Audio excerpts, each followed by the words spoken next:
President Obama invited unemployed Americans to the White House for a discussion about income inequality. Because if there's one way to show sympathy for the unemployed, it's to invite them to a giant white mansion that you live in for free. And talk income. Hey, joining us right now, a longtime friend of this program. You knew him first as Superman. Now he's got a new show we're going to talk to folks about called Looking for Bigfoot, where you could win big money. 10 million is big money. 10 million, that's big money. Ladies and gentlemen, Dean Cain joins us. Welcome back, Dean. Morning. Thank you. I have to admit, we're sitting this way because I asked Steve if I could sit next to Elizabeth. Yeah. I'll be honest, I did. I'll tell you what, I went Honored away, to I sit by came back, you. there was another guy with black hair in my spot. I was a little bit jealous. I thought I'm old news right away. He's Superman. You are Superman. He was just talking about unemployment. The president was talking about the importance of unemployment. You know what it's like. You have been on unemployment as a struggling actor before. Yes. Well, the thing is, 99 weeks, I mean, that's 2 years. If I couldn't work, if I didn't work for 2 years, first of all, I'd go insane. But, I mean, it just doesn't happen in Hollywood. They forget who you are. I just think it's an incredibly long period of time. It's an incredibly long period of time. And, you know, 99 weeks, that's just... see some of the movies I've done? Do you think I wanted to do all of those movies? I mean, I'll be honest. You sometimes have to go to work. You take a Maybe job. it's not the job you want, but you take the job. Sure. Dean, And in your that's profession in particular, you do everything except what you want to do because you want to do what you want to do. For example, you'll take an extra, you'll waiter at night, you'll do things, you'll clean out different offices, whatever it takes to keep your dream going because you need money to live. But that's the way it should be for everybody. And I really think everybody should. I mean, I could find a job tomorrow if it wasn't, you know, if I wasn't an actor. I'd find something to do. Or I'd find it within a short period of time. I promise you it wouldn't take me 99 weeks, and I wouldn't be sitting there living off the government for 99 weeks. I want to get your reaction to this because the president said yesterday that there are pros to extending unemployment benefits. And listen to his math, and then we'll ask you. And this insurance helps keep food on the table while Dad is sending out resumes. It helps Mom pay the rent while she's learning new skills to earn that new job. It provides that extra bit of security so that losing your job doesn't mean that you have to lose your house or everything you've worked so hard to build for years. Well, saying that, you know, that there's a safety net, that's a great thing. I think when people need that, of course, you know, to have that insurance. But to say that it actually creates jobs, which is what he went on to say, seems peculiar. Well, I go back to the whole thing, you know, government doesn't create jobs. They just don't. That's not the government's business. They can create a climate where jobs can be created, but they don't create jobs. And every time I hear this will help create jobs, this will help create jobs, I go deaf. Sure. You know, how many times have we heard in the last year or two the Democrats say, well, you know, the economy has recovered. We're in the recovery. Actually, I think we're 55 months into the recovery. And then That's a long time. It is a long time. And then last year, the president said, you know, the private sector is doing fine.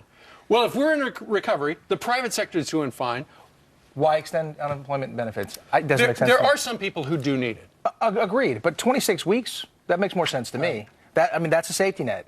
It's not a free pass, and somebody's paying for that, and it's me, and it's you, and it's people who are out there working, and that's tough. All right, now let's talk about something else that you're you're in the middle of, being a parent. Now, you know that your son does things very well, and there's other things he doesn't do well. Do you know they've just done a study? Wait a minute, just things my son doesn't do well? I apologize for that. I'm just saying hypothetically. His son does everything well. Great, it's Superman. Are you crazy? I think we have. This might be a tough study for Dean to go through. But they say one of the worst things you could do for your kid is praise them for things that they don't do well, because it actually diminishes their self-esteem. Do you subscribe to this? Praisification. I'm going to take that guy and pop him in the nose. Listen, my son... I know the things he does well and things he doesn't, and I'm pretty honest with him, but I do encourage him. I mean, maybe I'm guilty of it, because I do like to praise my son, but I do tell him, you know, you're very good at this. This is someplace you need some work, and if you want to get better at this, you have to work at it. But, you know, I'm not going to tell him you're the greatest artist I've ever seen, because, you know, he might not be. Right. He's not Van Gogh in that sense. But I'm pretty real with my son. That's good. That's He's good 13 advice. now. He's a man. He's not even a child. Right, he's Can I ask basically you raising himself now. I mean, he can go out on his own. That's why I'm here. Right. He's up. He's driving himself to school. That's 13, fantastic. What are the kind Hands of off. rules, though, in all seriousness, in terms of tech and Instagram and that? Where do you draw the line there? No Facebook for him. Okay. I know the password to Are you kidding? How do you do that? I will beat him. No, I'm kidding. I just know he doesn't. I worry about that because there's so much pressure with the kids and the things that are going on. He does Instagram. He can do. Right. I know the password to every single device he has, and the rule is if I go in to grab one of his devices and take a look at something, if I can't get in, it flies. It's gone. It's mine now. Snapchat? It's over. Can he have Great rule. Snapchat? Cannot have Snapchat. He can have Instagram, and he can text his friends, and I'll check the texts. He's like, what are you doing? I'm like, I'm reading your text. Do you have a problem with that? And he's That's like, great. No, go ahead, read it. Do you worry about him? A lot of kids now are not socially as adept because they text every time. They're not calling the house anymore. They're on different devices. You know what? He'll sit and play, games or talk to his friends on Skype and things, and it's just different. I remember I always talk on the phone with my friends, and my father would get mad at me. Get off the phone! What are you doing? Go see your friend. And nowadays, like my son can't go run out and play all day and then come in at dark. I don't Like you used to be able to do that. You can't do that, so it's more difficult for those guys. But when he wrote I want to go, I want to see you, and he used the letter U in a paper instead of Y-O-U, I was like, hey. Enough. You can text your friends, but let's write the words on your paper. Okay? Let's use all the letters you've been given, right? Yeah. All right, the reason you're here officially Is to see Elizabeth. is and right behind that, from her to Bigfoot. Yes, That's sir. right. Somebody could wind up with $10 million if they can find Bigfoot. First of all, it's a brand new show on Spike TV. Do you believe that there's a Bigfoot out there? Okay, but since I've already shot the show, I can't say definitively whether I believe there's a Sasquatch, Bigfoot, Yeti out there. But I will say this. I started off as a major skeptic. Right. And I'm much less skeptical now. Really? Than I was. Wow. We shot this thing in 4 different states. We were in places where we would drive for 5 hours. Like what states? Washington State, Oregon, Northern California, way Northern California. A lot of forest. And Michigan. So much forest that you can't see anything else. There's no cell reception. There's nothing. We were places where I don't think people have been either ever or in decades. This is a competition. Is it 2 research teams? Well, there are 9 teams of 2, and we have. It's very scientific. It's a reality show. It's a reality show. Why didn't you call her? She's great out in the wild. She was fantastic. She would have done well out there in the middle of all this. Let's watch a little, Dean. Oh. It's time for your first field test. Field tests are designed to prove to us that you have the essential skills needed to track down Bigfoot. Today, you'll need to show us that you can collect DNA from wild animals, because a DNA sample from Bigfoot could win you $10 million. $10 million. I love this show gets already. people who wins. I can't. Not me. I didn't win it, and that makes me angry. How exciting. So the thing about it is, we have 9 teams of 2. They go out and they look for. We have field tests first, then we have a hunt. And if they can find definitive DNA and visual proof, backed by Lloyd's of London, they win $10 million. What do you mean, definitive DNA? Who knows what Bigfoot DNA is? A non-human primate. And we have Dr. Todd Disotell of New York University. He would be there within 6 hours. What if it's monkey blood? He would know in a heartbeat. So exciting. Really? All right. Oh, I So love the show the already. question is, do you think Bigfoot, once we find him, let's be honest, there is one. Or her. Do you think that they'll be friendly, they'll want to live with us once they realize how much fun we are as people?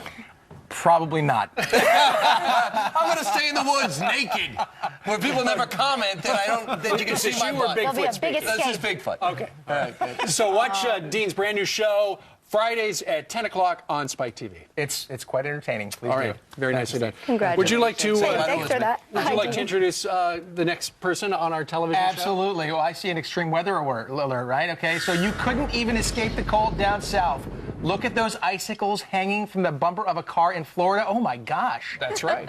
In Florida? It Don't act is. surprised. Act like you rehearsed this so you're not as surprised. No, I'm surprised. I don't rehearse anything. Maria Molina knows all about it. She's our super gal who's out on the streets of New York City. Yeah, you know what? That license plate is from Fort Walton Beach in Florida. That's in the Panhandle, Yeah. where some places were actually colder in parts of the Panhandle of Florida than in Alaska, specifically Pensacola. You were in the low 20s. It was a little bit warmer than that in Anchorage, Alaska. And by the way, Superman, he's from Kansas. You can't escape the cold in Kansas either. Take a look at some of those current wind chills out there. Kansas City, it currently feels like 16 degrees as you head out the door. In Atlanta, Georgia, it feels like 9 degrees. So even portions of Georgia, which earlier this week actually had some reported snowfall out there. Otherwise, high temperatures a little better in Minneapolis. You are going to make it above 0 degrees. The high temperature out there forecast to be 2 degrees. And by the way, we do have some new winter weather advisories that were issued in portions of the Mid-South. We're expecting some freezing rain and also some wintry mix to fall out here in parts of Arkansas, Missouri, and eastern Oklahoma. And as we toss it back inside, I do want to mention, of course, lake effect snow, another big issue. Lake effect snow warnings off of the Great Lakes. Another 6 to 12 inches expected. 21 inches already fell in Watertown, New York. Let's head back inside. All right, Maria, thank you very much. We've had weather across the country much like your native planet of Krypton. Yeah, it's very horrible. It's terrible here. Except in Los Angeles, it was like 68 degrees and absolutely beautiful.